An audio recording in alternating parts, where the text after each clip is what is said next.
श्री सच्चिदानंद सद्गुरु साईनाथ महाराज की जय। जोड़े कर चरणों में झुकाया माथा, विनती मेरी सुन लो मेरे सद्गुरु नाथा। साईं बाबा का नाम आज दुनिया के करोड़ों भक्तों के दिलों में बसा हुआ है। कोई उन्हें गुरु कहता है, कोई माता या पिता, किसी के लिए जैसे कोई मित्र हो, अंधेरे में राह दिखाने वाला। Good evening my dear friends and all the respected audience. Sai की पाठशाला में एक बार आपका फिर से स्वागत है। आज के हम इस वीडियो में जो टॉपिक पढ़ने वाले हैं उसका नाम है exponents and powers. Exponents and powers शुरू करने से पहले मैं आपको ये बताना चाहता हूँ कि अभी तक जिसने हमारे square and square roots, cube and cube roots और रेशनल नंबर के वीडियो नहीं देखे हों, वो प्लेलिस्ट में जाके उन वीडियोस को देख सकता है। और इस वीडियो में मैं आपको एक्सपोनेंट्स एंड पावर्स की ईच एंड एवरी कंसेप्ट समझाऊंगा विद इन वन वीडियो, और इससे रिलेटेड क्वेश्चंस भी करेंगे। तो वीडियो के लास्ट तक बने रहें और जो भी क्वेश्चंस होंगे उसको कमेंट सेक्शन में आप अपना पूछ सकते हैं। चलिए वीडियो चालू करने से पहले मेरी आप सबसे एक रिक्वेस्ट है कि साईं की पाठशाला को ज़्यादा से ज़्यादा लाइक, सब्सक्राइब और शेयर करें। अगर वीडियो अच्छा लगे तो अपने फ्रेंड्स, रिलेटिव्स और कलीग्स में इसे शेयर करें। चलिए बिना देर करते हुए हम अपनी इस वीडियो को स्टार्ट करते हैं, और वीडियो के लास्ट में हम कुछ interesting facts about general knowledge के बारे में भी बात करेंगे। इसलिए आप वीडियो को स्किप मत करिएगा, लास्ट तक वीडियो देखिएगा। और मेरा ये आपसे वादा है कि इस सीरीज़ में एक्सपोनेंट्स एंड पावर के वीडियो में यदि आप पूरा लास्ट तक इस वीडियो को देखेंगे तो आपको जीवन में कभी भी एक्सपोनेंट्स एंड पावर से रिलेटेड कोई भी प्रॉब्लम नहीं आएगी। चलिए बिना देर करते हुए हम लोग स्टार्ट करते हैं अपने वीडियो को। एक्सपोनेंट्स एंड पावर्स के जब हम बात करते हैं, अगर एक्सपोनेंट्स एंड पावर्स होता क्या है, अगर किसी भी नंबर को हम कई बार मल्टीप्लिकेशन की फॉर्म में लिखें, 2 × 2 × 2, इसको हमने 4 लिखा, तो इसको हम लिखेंगे 2 की पावर 4। इसको क्या लिखेंगे? 2 की पावर 4। जहाँ पे हमारा 2 क्या है? 2 एक हमारा बेस है, और 4 इसकी क्या है? पावर है। 4 क्या कहलाएगी? पावर, क्योंकि 2 कितने टाइम्स मल्टीप्लाई हुआ है? 4 टाइम्स मल्टीप्लाई हुआ है, तो 2 की पावर 4। और इस पूरी फॉर्म को, 2 की पावर 4 को ही एक्सपोनेंशियल फॉर्म कहते हैं। इस पूरी फॉर्म को ही क्या कहते हैं? Exponential form.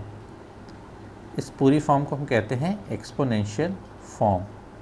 जैसे कि हम आपको लिख दें 3 × 3 × 3 × 3 × 3 × 3, तो यहाँ देखिए 3 कितने टाइम्स मल्टीप्लिकेशन हुआ है? 6 टाइम्स। तो 3 की पावर 6, जहाँ पे बेस हमारा क्या है? 3 है, और पावर हमारी क्या है? 6 है। और इस पूरी फॉर्म को 3 की पावर 6 को हम क्या बोलेंगे? इस पूरी फॉर्म को हम बोलेंगे एक्सपोनेंशियल फॉर्म। इस पूरी फॉर्म को हम क्या बोलेंगे? Exponential form. ये बात आपको समझ में आ रही है? मैं थोड़ा सा जूम कर देता हूँ। इस पूरी फॉर्म को हम बोलते हैं एक्सपोनेंशियल फॉर्म। चलिए इसी से रिलेटेड कुछ हमारे लॉज होते हैं जिनको हम लॉज ऑफ एक्सपोनेंट्स कहते हैं, जिनको हम क्या कहते हैं? Laws of exponents. इसको हम क्या कहते हैं? लॉज ऑफ एक्सपोनेंट्स, जो कि हमारे 7 होते हैं लॉज ऑफ एक्सपोनेंट्स, और ये बहुत ही इजी होते हैं। चलिए इनको हम समझते हैं कि क्या होते हैं ये लॉज ऑफ एक्सपोनेंट्स। देखिए पहला लॉ ऑफ एक्सपोनेंट क्या कहता है? पहला लॉ ऑफ एक्सपोनेंट कहता है कि अगर आपका बेस सेम है, जैसे कि 2, और इधर भी क्या लिखा है? 2, तो 2 हमारा क्या हुआ? बेस, और इनकी पावर डिफरेंट है। मान लीजिए इसकी पावर है 3 और इसकी पावर है 4, तो इसमें क्या होगा? बेस एज इट इज़ रहता है और पावर्स हमारी क्या हो जाती हैं? ऐड हो जाती हैं। 3 + 4 कितना हो जाता है? 7। तो ये हो जाता है 2 की पावर 7। इस लॉ को हम कहते हैं लॉ ऑफ प्रोडक्ट। क्या कहते हैं इसे? Law of product. इसको कहते हैं लॉ ऑफ प्रोडक्ट। जैसे कि अगर बेस सेम है, मान लीजिए a आपका एक बेस है, उसकी पावर m है, और दूसरा बेस भी आपका सेम है a, उसकी पावर है n, और बीच में मल्टीप्लिकेशन का साइन लगा है, तो इसमें क्या होता है, बेस एज इट इज़ रहता है और पावर क्या हो जाती है, ऐड हो जाती है। पावर इसमें क्या हो जाती है, ऐड हो जाती है। तो ये हमारा कहलाता है लॉ ऑफ प्रोडक्ट। क्या कहलाता है, लॉ ऑफ प्रोडक्ट। ये बात आपको अच्छे समझ में आई। चलिए एक एग्जांपल लेते हैं इसका। अगर यहाँ पे लिखा है 5 की पावर 7 मल्टीप्लिकेशन 5 की पावर 8, तो ये क्या हो जाएगा, ये 5 एज इट इज़ रहेगा बेस का, और पावर्स हमारी क्या हो जाएंगी 7 + 8। पावर्स हमारी हो जाएंगी 7 + 8, तो ये हो जाएगा 5 की पावर 15। अच्छा, यहीं पे अगर पावर्स निगेटिव हो जाएं, एक पॉजिटिव रहे एक निगेटिव रह जाए, मान लीजिए यहाँ लिखा है 5 की पावर -4 और इधर लिखा है 5 की पावर 7। अब क्या होगा, कुछ नहीं, 5 एज इट इज़ लिखिए आप, -4 आप यहाँ लिखिए और +7 यहाँ लिखिए ब्रैकेट में, और इनके बीच में क्या होता है, हमेशा प्लस होता है पावर्स का जब मल्टीप्लिकेशन होता है। तो ये हो जाएगा 5 की पावर 3, क्योंकि -4 + 3 करेंगे तो आंसर कितना आएगा 3। और इसको चाहे तो आप सॉल्व भी कर सकते हैं। 5 की पावर 3 होता है 125।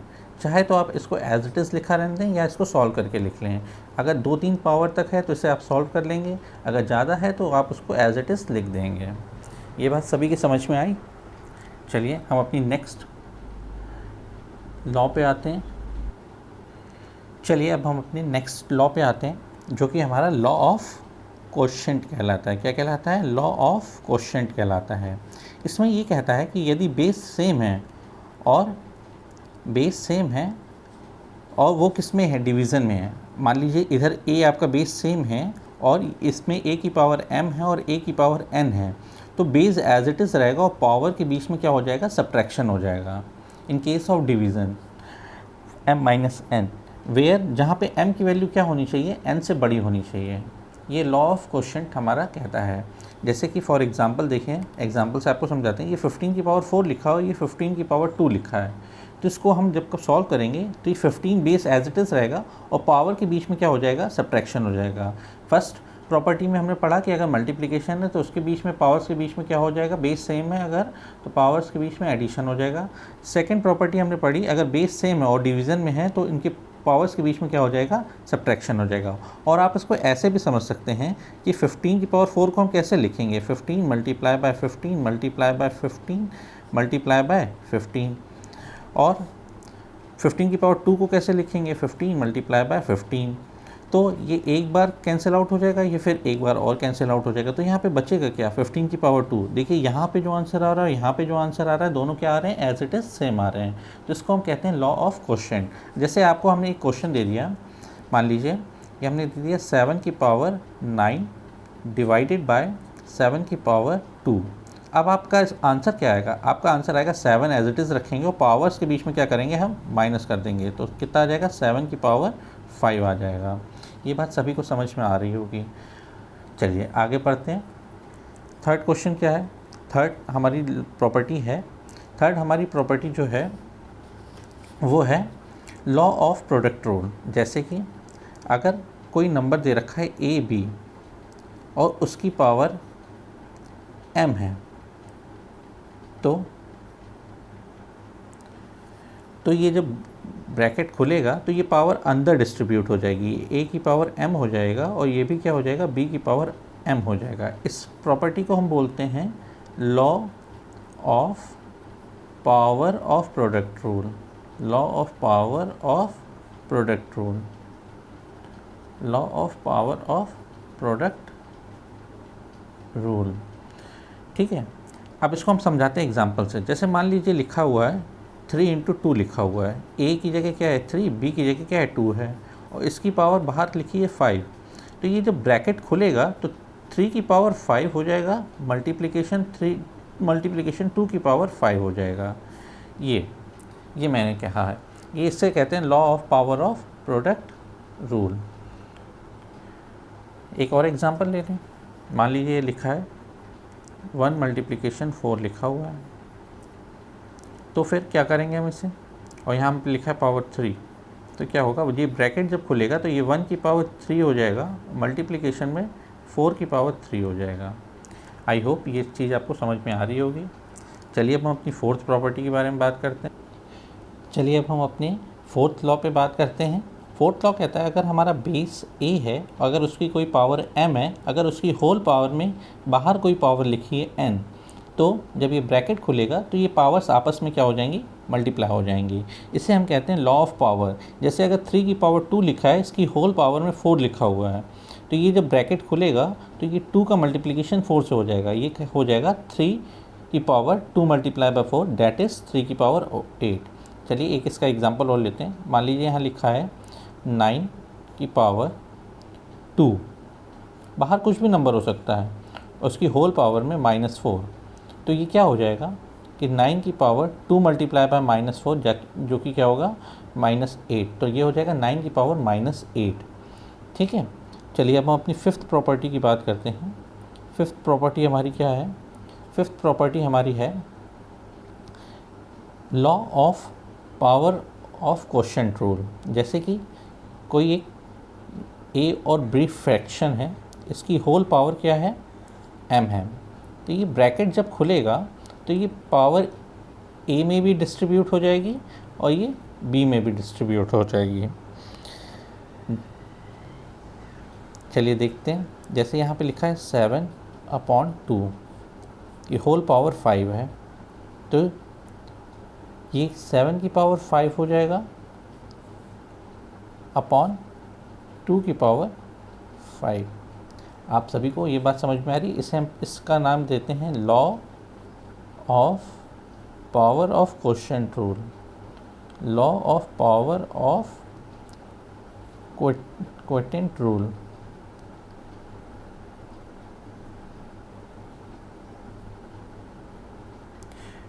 चलिए अब हम अपनी सिक्स्थ प्रॉपर्टी पे आते हैं। चलिए हमारी सिक्स्थ प्रॉपर्टी है लॉ ऑफ नेगेटिव एक्सपोनेंशियल की। लॉ ऑफ नेगेटिव एक्सपोनेंशियल कहता है कि यदि कोई भी बेस जिसकी पावर नेगेटिव हो, उसको पॉजिटिव करने के लिए हम उसको उसके डिनोमिनेटर में ले आते हैं। अगर वो डिनोमिनेटर में है तो उसको हम कहाँ ले जाएंगे, न्यूमरेटर में ले जाएंगे। अगर न्यूमरेटर में है तो डिनोमिनेटर में ले जाएंगे। जैसे 2 की पावर -3 है, इसको पॉजिटिव में लिखने के लिए हम इसको लिखेंगे 1/2 की पावर 3। फिर अगर जैसे मान लीजिए ये लिखा हुआ 1/2 की पावर 3, तो ये 2 की पावर 3 जब ऊपर जाएगा तो ये प्लस से निगेटिव में चेंज हो जाएगा। मैं एक और एग्जांपल लेके बताता हूँ आपको।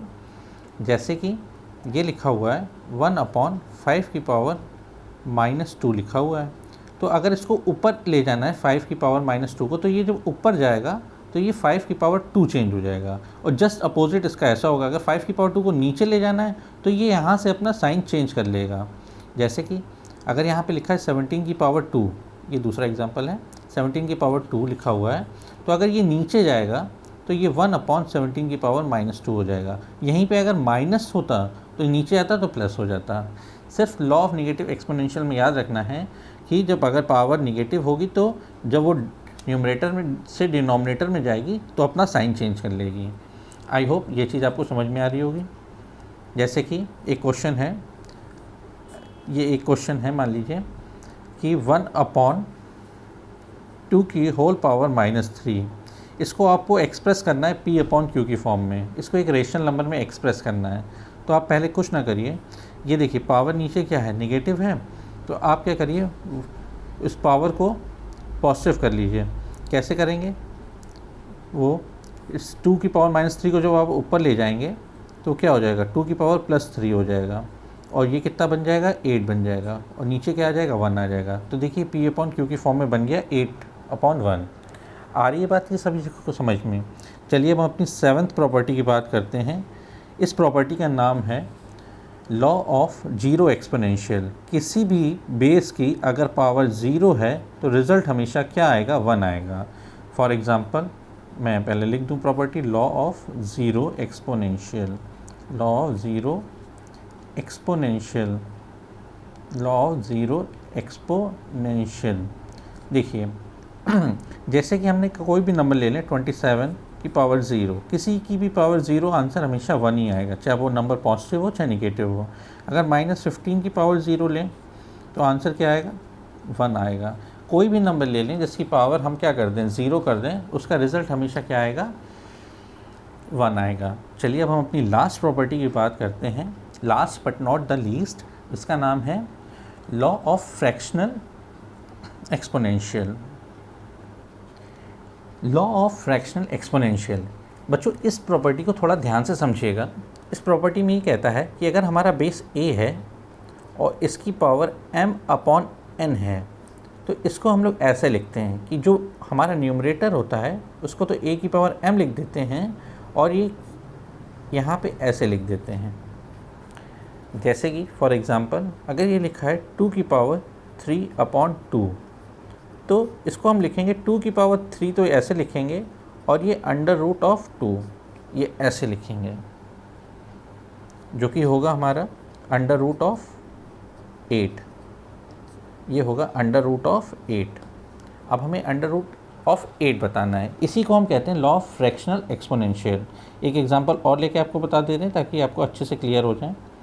5 की पावर 4/3 तो हम लिखेंगे 5 की पावर 4 और ये नीचे वाला डिनोमिनेटर है ये यहाँ क्यूब रूट में ऐसे इधर आ जाएगा, तो ये हो जाएगा 5 की पावर 4 यानी कि 25 × 25 15625 का हमें क्यूब रूट निकालना है। 15625 का हमें क्या निकालना है? क्यूब रूट निकालना है। आई होप आपको ये 8 प्रॉपर्टीज़ समझ में आई होंगी लॉज ऑफ एक्सपोनेंट के। चलिए इन्हीं से रिलेटेड कुछ क्वेश्चंस करते हैं। हम लोग each and every type of laws of exponents का हम लोग क्या करेंगे? क्वेश्चंस करेंगे। चलिए हम अपने क्वेश्चंस पे आते हैं। चलिए क्वेश्चन नंबर 1 देखिए। क्वेश्चन नंबर कह रहा है express each of the following in the form of p/q। चलिए इसका हम b वाला पार्ट लेते हैं। इसमें b वाला पार्ट इसका है -3/5 की होल पावर -4। इसको हमें इसका b वाला पार्ट है -3/5 की होल पावर -4 को हमें p/q की फॉर्म में करना है। तो सबसे पहले पावर निगेटिव है, निगेटिव को पॉजिटिव करने के लिए हम क्या करेंगे? हम इसके न्यूमरेटर की जगह डिनोमिनेटर ले आएंगे और डिनोमिनेटर की जगह न्यूमरेटर ले आएंगे। तो ये हो गया -5/3 की होल पावर 4।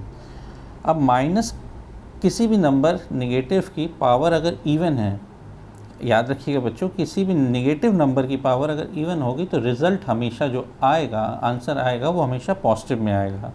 इसका आएगा 15625 और जब 3 का 4 बार आप मल्टीप्लिकेशन करेंगे ये हो गया -5 की पावर 4 और यहाँ पे लिखेंगे 3 की पावर 4।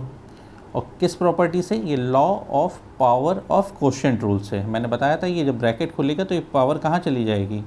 इनमें डिस्ट्रीब्यूट हो जाएगी। 3 की पावर 4 और ये हो गया 81। तो आंसर आया 15625/81। चलिए अपने दूसरे क्वेश्चन की तरफ बढ़ते हैं। हमारा नेक्स्ट क्वेश्चन कह रहा है कि 3 की पावर -7 डिवाइडेड बाय 3 की पावर -10 मल्टीप्लिकेशन 3 की पावर -5। वी बॉडमास रूल के अकॉर्डिंग हम लोग पहले क्या सॉल्व करते हैं? ब्रैकेट।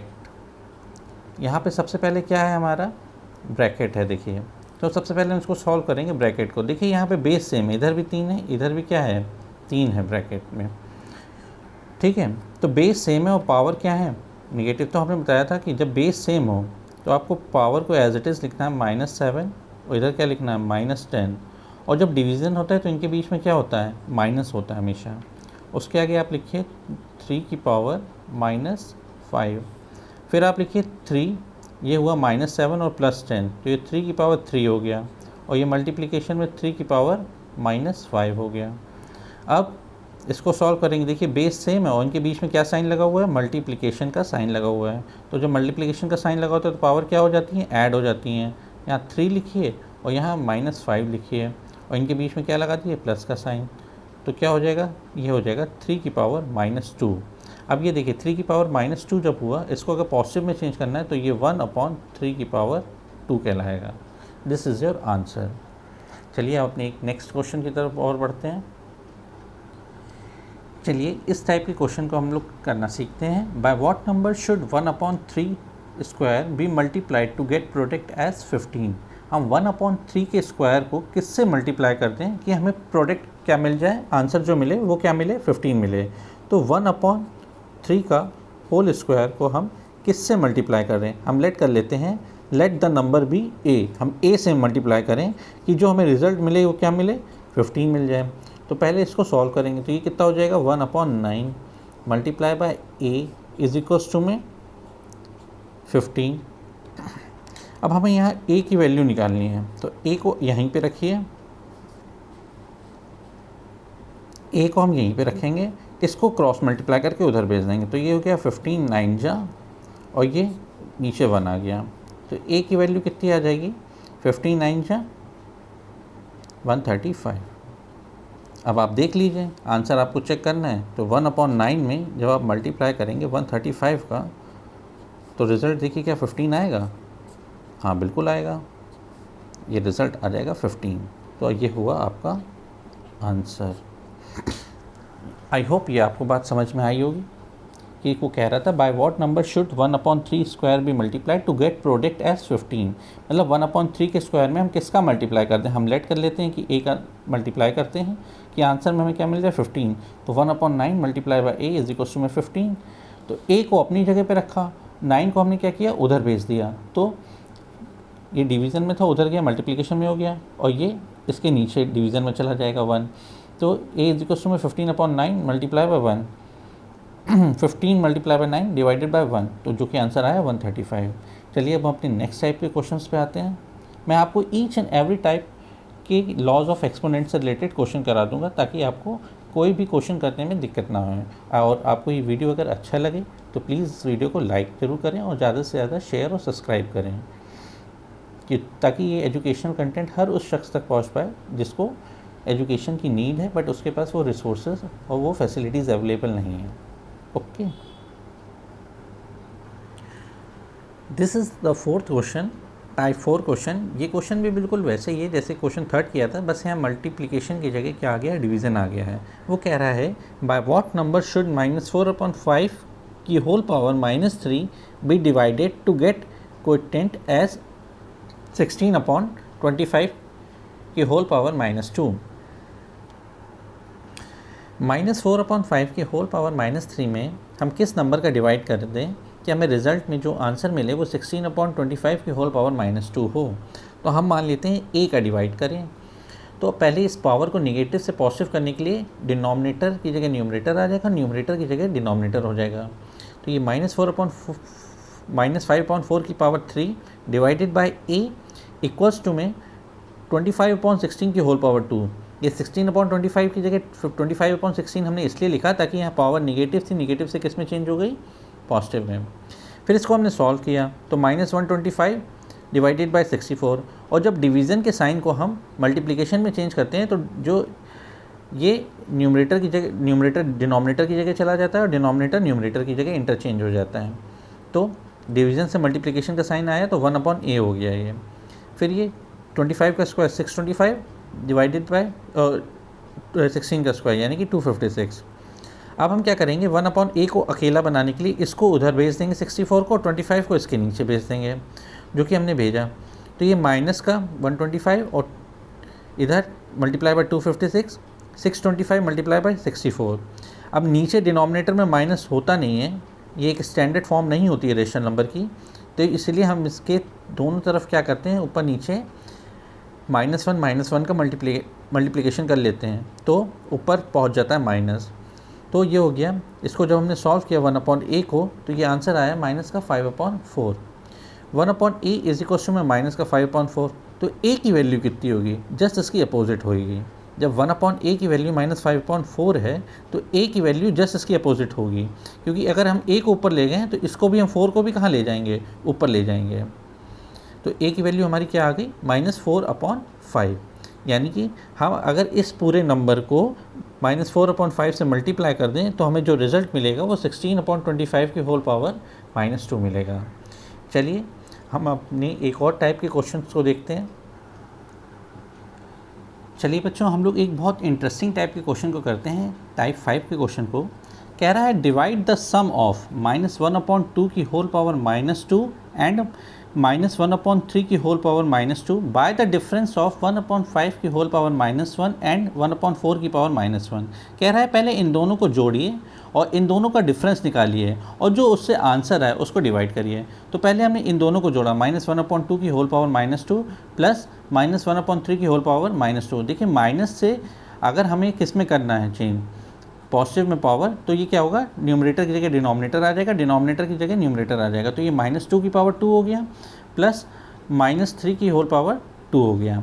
अब किसी भी निगेटिव नंबर का हम जब स्क्वायर पावर अगर क्या होती है, हमने आपको बताया था किसी भी निगेटिव नंबर की अगर पावर इवन होती है तो रिजल्ट जो आता है वो पॉजिटिव ही आता है। तो इससे आया 4, इससे आया 9, जो कि आंसर आया 13। फिर अब हम डिफरेंस की बात करते हैं। तो ये 1/5 की होल पावर -1 था, तो इसको जब पॉजिटिव में चेंज करेंगे तो 5 की पावर 1 हो जाएगा। और ऐसे ही जब 1/4 की पावर -1 को पॉजिटिव में पावर में चेंज करेंगे तो ये 4 की पावर 1 हो जाएगा। इनके बीच में डिफरेंस निकालना है। तो 5 की पावर 1 -4 की पावर 1 कितना हुआ, 5 - 4 = 1। अब क्या करना है, डिवाइड करना है। तो इसका जो आंसर आया था 13 और इसका जो आंसर आया था 1, 13 में से 1 डिवाइड करेंगे तो आंसर आ जाएगा 13। चलिए अब हम अपनी एक टाइप 6 के क्वेश्चन की बात करते हैं। टाइप 6 टाइप के क्वेश्चनों में आपको x की वैल्यू या m की वैल्यू ऐसे पूछा जा सकता है। यहाँ x भी हो सकता है या फिर m भी हो सकता है। अभी हम एक क्वेश्चन लेंगे x भी सॉल्व करने वाला और एक हम लेंगे अभी m वाला। तो चलिए कह रहा है 6 की पावर 2m, तो ये 6 की पावर 2m लिखा हुआ है और ये डिवाइड में लिखा हुआ है 6 की पावर -3 लिखा हुआ है और इसकी वैल्यू किसके बराबर है, 6 की पावर 5 के बराबर है। तो कह रहा है हम यहाँ पे m की ऐसी कौन सी वैल्यू रख दें जो हमारी ये इक्वेशन सेटिस्फाई हो जाए कि लेफ्ट हैंड साइड बराबर राइट हैंड साइड हो जाए। तो कुछ नहीं, हमने आपको बताया था जब बेस सेम हो डिवीज़न में हो तो क्या करते हैं, सब्ट्रैक्शन करते हैं पावर का। तो 2m ब्रैकेट में और इधर क्या है -3 लिख लीजिए। इनके बीच में क्या होगा, सब्ट्रैक्शन होगा। ये किसके बराबर है, 6 के पावर 5 के। इधर लेफ्ट हैंड साइड है, इधर राइट हैंड साइड है। तो ये हो जाएगा 6 की पावर 2m + 3 और ये हो जाएगा 6 की पावर 5। देखिए ये हो जाएगा 6 की पावर 2m + 3 और ये हो जाएगा 6 की पावर 5। अब जब बेस सेम होते हैं और बीच में =2 का साइन लगा होता है, याद रखिएगा बच्चों कि जब बेस सेम हो और =2 का साइन बीच में लगा हो तो हम पावर को क्या कर लेते हैं, इक्वेट कर लेते हैं कि ये वाली पावर किसके बराबर हो जाएगी, इस वाली पावर के बराबर हो जाएगी 5 के। तो 2m की वैल्यू कितनी आएगी, 2m की वैल्यू आ जाएगी 5 - 3 यानी कि 2। तो 2m की वैल्यू कितनी आ गई, 2m की वैल्यू आ गई 2, जिससे कि m की वैल्यू कितनी आ जाएगी, 2/2 यानी कि 1 आ जाएगी। देखिए यहाँ पे अगर आप 1 रख के देखेंगे, अब आपको देखना है कि आपने m की वैल्यू सही निकाली है गलत। तो आप क्या करिए, इस वाले में 1 रख के देख लीजिए। इसमें आप जब 1 रखेंगे तो 6 की पावर 2 डिवाइडेड बाय 6 की पावर -3, तो जब इस पावर को आप जोड़ेंगे तो ये 6 की पावर कितना, देखिए इधर हम आपको करके दिखा रहे हैं।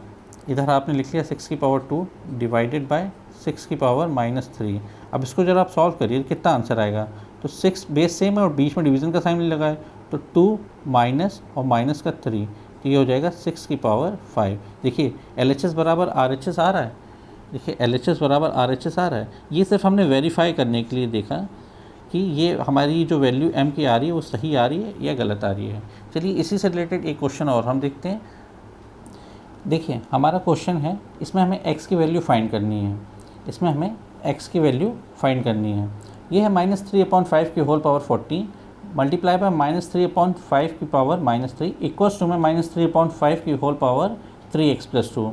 तो देखिए बेस सेम है तो पावर क्या होगा, ऐड हो जाएंगी। तो ये आपने -3/5 लिखा और 14 प्लस ब्रैकेट में -3, फिर इक्वल्स टू में -3/5 की होल पावर 3x + 2, ये आपने लिखा। फिर -3/5 ये हो गया आपका 11 और ये हो गया -3/5 3x + 2 हो गया। अब देखिए दोनों तरह बेस सेम है, इधर भी -3/5 है, इधर भी -3/5 है। तो हम क्या करेंगे, इसकी पावर्स जो हैं इसको इक्वेट कर देंगे, यानी कि 11 किसके बराबर हो जाएगा, 3x + 2 के बराबर हो जाएगा।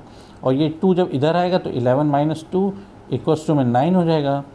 तो 9 इक्वल्स टू में 3x, तो x की वैल्यू कितनी हो जाएगी, 9/3। x की वैल्यू कितनी हो जाएगी, 9। देखिए 11 इक्वल्स टू में 3x + 2, 2 इधर आया, 11 - 2 9, 9 इक्वल्स टू में 3x, तो x की वैल्यू कितनी हो जाएगी, 9/3, जो कि कितनी आ जाएगी, 3। x की वैल्यू कितनी आ जाएगी आपकी, 3। x की वैल्यू आ जाएगी 3। तो यहाँ से आपने इस तरीके से x की वैल्यू निकाल ली। तो आई होप आपको ये चीज़ x की वैल्यू और जितने भी टाइप के क्वेश्चन आज कराए हैं वो समझ में आए होंगे। इसी से रिलेटेड आप अपने एक्सरसाइज से सभी क्वेश्चंस को कर सकते हैं। मैंने सभी टाइप के क्वेश्चंस का डिस्कशन कर लिया है। अगर आपका कोई डाउट है तो उसे प्लीज़ कमेंट सेक्शन में कमेंट करके मुझसे पूछ लें। आज का सेशन हम लोग यहीं रखते हैं। सेशन को एंड करने से पहले मेरी आप सबसे एक रिक्वेस्ट है कि यदि आपको ये सेशन अच्छा लगा हो तो प्लीज़ इसे लाइक करें, सब्सक्राइब करें और ज़्यादा से ज़्यादा शेयर करें, ताकि ये बाबा की जो पाठशाला है वो हर एक बच्चे तक पहुंच सके और हर एक बच्चा इससे लाभ उठा सके।